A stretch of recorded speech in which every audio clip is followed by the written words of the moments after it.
وَلَقَدْ يَسَّرْنَا الْقُرْآنَ لِلذِّكْرِ فَهَلْ مِن مُّدَّكِرٍ نحمده ونصلي على رسوله الكريم أما بعد فأعوذ بالله من الشيطان الرجيم بسم الله الرحمن الرحيم رب اشرح لي صدري ويسر لي أمري واحلل عقدة من لساني يفقهوا قولي 272 لیسا نہیں، علیکا ذمے آپ کے، علا پلس ک، ہدا ہدایت، ہم ان کی، ہدا ہم ہدایت ان کی، و اور، لیکن لیکن، اللہ اللہ، لیکن اللہ، یہدی وہ ہدایت دیتا ہے، من جسے، یشاء وہ چاہتا ہے، من یشاء، و اور، ما جو، تنفقو تم خرچ کرو گے، من سے، خیرن مال، من خیرن مال سے، ف تو، لی لیے، انفسی نفسوں کے، کم اپنے، فلی انفسی کم تو لیے نفسوں کے اپنے، و اور، ما نہیں، تنفقون تم خرچ کرتے ہو، الا مگر، دیکھیے جب ما اللہ کے ساتھ آتا ہے تو اس کا ترجمہ ما کا نافیہ میں کیا جاتا ہے، وما تنفقون الا ابتغاء چاہنے کو، وجہی چہرہ، واو جیم ہا مادہ ہے، الا ابتغاء وجہ اللہ وجہی چہرہ، اللہ اللہ کا، و اور، ما جو، تنفقو تم خرچ کرو گے، من خیرن مال سے، یوفا وہ پورا دیا جائے گا، واو فا یا مادہ ہے، الیکم طرف تمہاری، الا پلس کم، و اور، انتم تم، لا نہ، تظلمون تم ظلم کیے جاؤ گے۔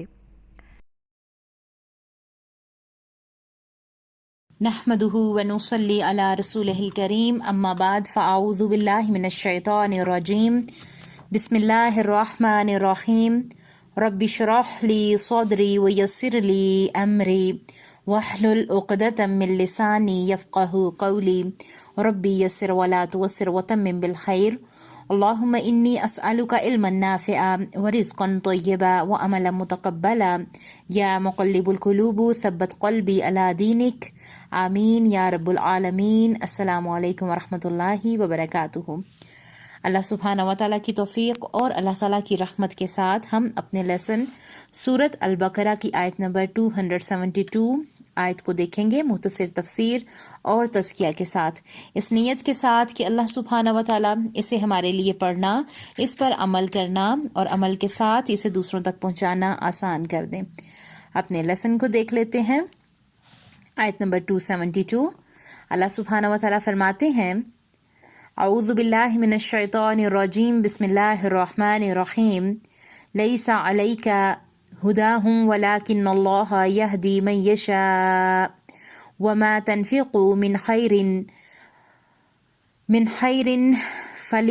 فلانفسکم وما تنفقون الا ابتغاء وجہ اللہ وما تنفقوا من خیر یوفى علیکم وانتم لا تظلمون۔ ترجمہ دیکھ لیتے ہیں۔ اللہ تعالیٰ کہتے ہیں کہ انہیں ہدایت پر لا کھڑا کرنا تیرے ذمے نہیں، بلکہ ہدایت اللہ دیتا ہے جسے چاہتا ہے، اور تم جو بلی چیز اللہ کی راہ میں دو گے اس کا فائدہ خود پاؤ گے۔ تمہیں صرف اللہ کی رضامندی کی طلب کے لیے ہی خرچ کرنا چاہیے۔ تم جو کچھ مال خرچ کرو گے اس کا پورا پورا بدلہ تمہیں دیا جائے گا اور تمہارا حق نہیں مارا جائے گا۔ یہاں دیکھیں کہ تفسیری روایات میں اس آیت کی شان نزول یہ بیان کی گئی ہے کہ مسلمان اپنے مشرک رشتہ داروں کی مدد کرنا جائز نہیں سمجھتے تھے، اور وہ چاہتے تھے کہ وہ مسلمان ہو جائیں۔ تو اللہ سبحانہ و تعالیٰ نے فرمایا کہ ہدایت کے راستے پر لگا دینا یہ صرف اللہ کے اختیار میں ہے۔ دوسری بات یہ اللہ تعالیٰ نے ارشاد فرمائی کہ تم لوجہ اللہ، جو بھی خرچ کرو گے، یعنی کہ اللہ تعالیٰ کی خاطر جو بھی تم خرچ کرو گے اس کا پورا اجر ملے گا تمہیں، جس سے یہ معلوم ہوا کہ غیر مسلم رشتہ داروں کے ساتھ بھی صلح رحمی کرنا باعث اجر ثواب ہے۔ تاہم زکوٰۃ اور دیگر صدقات واجبات صرف مسلمانوں کا حق ہے، یہ کسی غیر مسلم کو نہیں دیے جا سکتے۔ دوسرا اسے دیکھتے ہیں، یعنی لالچ دے کر اسلام قبول کروانا بھی مقصود نہیں ہے۔ یہاں اللہ کے نبی صلی اللہ علیہ وآلہ وسلم کو حکم دیا گیا کیونکہ علیہ کا واحد ہے، اور ساتھ ہی ہم سب کے لیے بھی حکم ہے کہ ہدایت تو اللہ کی طرف سے ہے، لیکن ایک دفعہ اسلام میں داخل ہو گئے تو واپس نہیں پلٹ سکتے، کیونکہ حدیث میں آتا ہے کہ جلتا ہوا انگارہ ہاتھ میں رکھنا مومن کو آسان لگتا ہے، مگر دین سے پلٹنا اس سے کہیں زیادہ مشکل۔ تو ہمارے لیے عمل کی بات یہ ہے کہ کسی سے یہ نہیں کہنا کہ تم نماز شروع کرو، میں تمہیں یہ لے کر دوں گی، یا کسی چیز کا لالچ دینا۔ آج سے ہم نے کوئی ایسی بات نہیں کرنی، بلکہ سب سے پہلا ہمارا کیا ہونا چاہیے، ہم نے اپنے عمل سے یہ تمام چیزیں دوسروں کو دکھانی ہے۔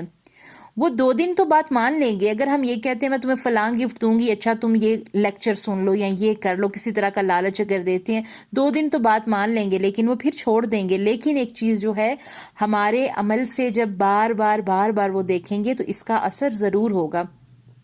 خود خوشی سے کریں، پھر تحفہ دیں، پہلے کچھ دکھا کر لالچ دینا مناسب نہیں ہے۔ اور اے مسلمانوں، جو کچھ تم خرچ کرتے ہو اپنے فائدے کی غرض سے کرتے ہو۔ اس آیت کو خوبصورت سا لکھ کر کہیں لگا لیں، کیونکہ جس کو معلوم ہو جائے گا کہ میں اپنے فائدے کے لیے خرچ کر رہی ہوں یا کر رہا ہوں، وہ خوشی سے کرے گا۔ ہم بینکوں کو دیتے ہیں، کیا ہمیں اللہ تعالیٰ پر ایمان ہے؟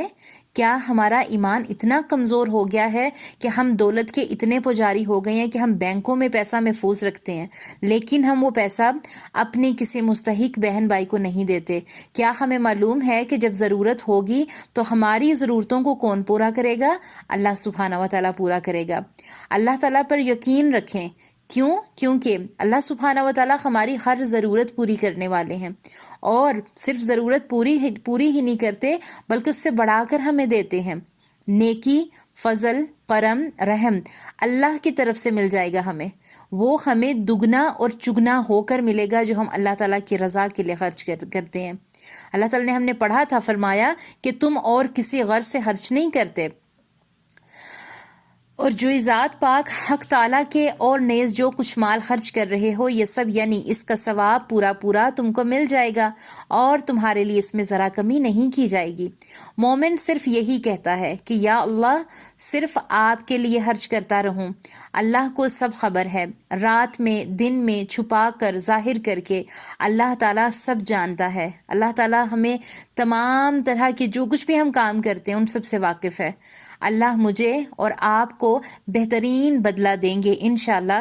اور آج سے ہم نے نیتیں کرنی ہے کہ ہم نے اللہ سبحانہ و تعالیٰ کے راستے میں دیتے ہوئے بالکل بھی اپنا ہاتھ تنگ نہیں کرنا۔ کیوں؟ کیونکہ اگر ہم چاہتے ہیں کہ ہمارے دکھ جو ہیں وہ سکھ میں بدل جائیں، اگر ہم چاہتے ہیں ہمارے رزق میں اضافہ ہو جائے تو صدقہ کرتے رہیں۔ صدقہ کیا ہے اس کے بارے میں ہم مختلف آیات میں انشاءاللہ پڑھ بھی چکے ہیں اور پڑھتے بھی رہیں گے۔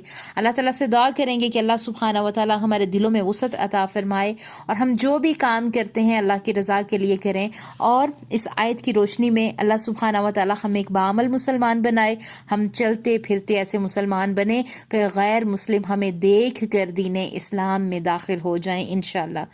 اللہ تعالیٰ ہماری دعاؤں کو، ہماری نیتوں کو قبول فرمائے، آمین۔ سبحان ربک رب العزت عما یصفون وسلام علی المرسلین والحمد للہ رب العالمین۔ السلام علیکم ورحمۃ اللہ وبرکاتہ۔